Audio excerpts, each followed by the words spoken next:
Arestado sa Pampanga ang isang driver na suspect sa pagnanakaw ng minamaneho niyang truck. Nakatutok si John Consulta, exclusive.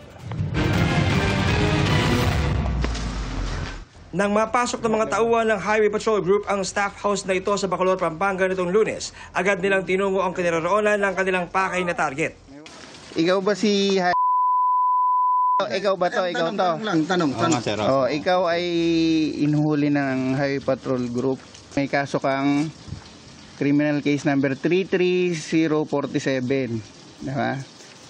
New Anti-Carnapping Act. May karapatan kang manahimik at magsawalang kibo. Ano man ang sasabihin mo pwedeng maging laban sa'yo, ha? Ayon sa HPG, naglabas ng warrant ang korte laban sa suspect nang ireklamo siya ng dati nitong pinagkatrabahuhan.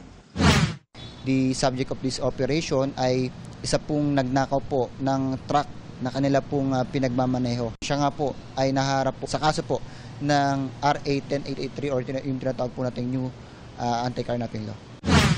Taong 2022 pa raw naganap ang krimen, pero nagpalipat-lipat daw ang suspect para makaiwas sa huli. Una, ibigay po yung hustisya po sa ating pong mga kababayan na pinagagawan nito pong mga suspect po or ito pong mga wanted person na mga hinahagila po ng PNP HPG. Sinisika pa namin makuha ang panig ng suspect na nakakulong na sa detention facility ng HPG. Para sa GMA Integrated News, John Consulta, nakatutok 24 oras.